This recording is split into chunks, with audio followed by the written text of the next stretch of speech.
The vast majority of Deadlock tier lists just frickin' suck.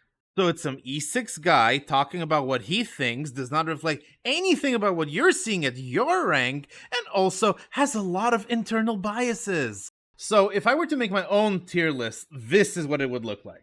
So yes, Abrams is very, very strong because he can get very close to you, he has very good heal, we'll put him on S tier.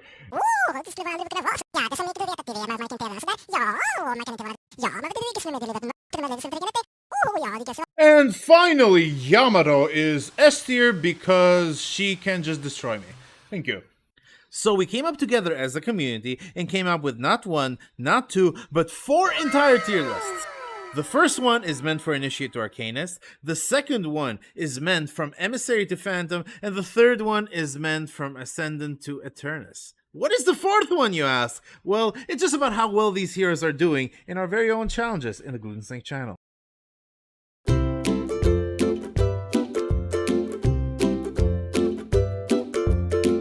Don't look so surprised. I'm better than all of you. Jokes aside, here's the real tier list. I decided to ask the initiates, why is Warden the strongest character in the game, and why is Mirage the weakest? So, Warden, he might not be the strongest cap in the game, but Warden has the most flexible builds in the game. He can play a frontline tank, he can play a full spirit build, he can play gun, he has a very powerful ultimate, his binding word is one of the better CC control abilities in the game. He has a really powerful barrier, which if you go spirit and or durability, he has a very powerful scaling on the barrier. He is a character that you can give a new player and say, play the game for the first time. He's probably the best character to give a new person and just say go. And he's just strong and good. He's jack of all trades and strong at it. So out of the Smurf tier, we have all the Smurfs down there, but Mirage has the biggest thing about him is the macro game. Macro is his strength, and nobody at low ranks has good macro. Like, you have said that in your videos, he has no initiates don't have good macro. And outside of that, he has a skill shot that requires really good aim. He has an ultimate that basically, if you don't know how to use macro, is really bad. Outside of that, he only has a tornado, which that's it. So why play that at a low rank where you can't get value when you can play a character that does the same things but actually has good value and more options? Ever been to a party and everyone's dressed up casually and you come up with a suit and a briefcase? Well, one of our players for this tier list decided that he would show up with a slideshow arguing for where Mo and Krill should be on the tier list.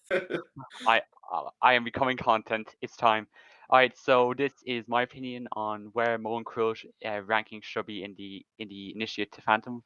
No, it's in my range. It doesn't matter. Ritualist to Phantom. I feel insulted, but okay. But who am I? My name is Feachimp. I have 465 games of Mo and Krill when it's making this, and I just hit Phantom 1, so I think I should have solid ground for my explanation here.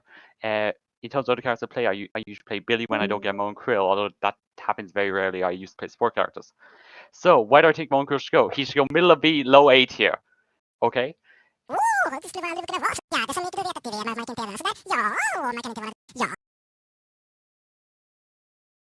Anyhow, without much further ado, this is the actual real bona fide tier list. So I had to ask, why was Kelvin the strongest character, and why was Viper the weakest? Although there's a lot of good hyper carry heroes that can do a lot of damage, farm really well, or delete objectives, Kelvin's overall versatility with his tier 2 healing nade and max dome making you almost unkillable, he's just hard to not have in the high parts of S tier, and he just ended up being the top of S tier. Right next to Paige, which kind of adds up. For a while, Viper's just been bad. The laning phase is weak. Lethal Venom does something sometimes, but there's just other heroes do what Viper does better. Viper doesn't have much of a purpose in Deadlock, I think.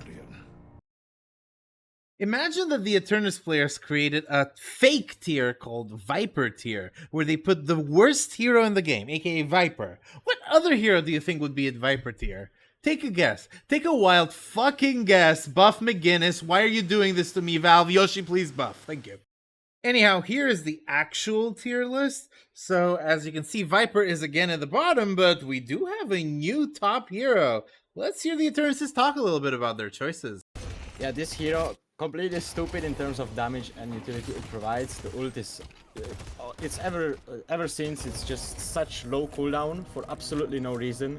The cooldown upgrade should just get shifted to the 5th ability point, and you don't even need to hit the bomb to get the huge damage. And the nerf last patch was absolutely nothing. The Basically didn't change 0.275 to 0.27. Yeah. lower damage hero. That was not big enough. Okay. For the sake of both of our times, let's just watch this video of a snake instead of hearing Eternus' mock Viper yet again. So that's it for ladder. Let's talk a little bit about the Glutensnake cinematic universe. Our weird events have some very weird requirements on heroes, and finally we have a tier list for them. So Occurs, now that the tier list is completed, can we please talk a little bit about why you think Bebop is the strongest character in the whole Glutensnake cinematic universe?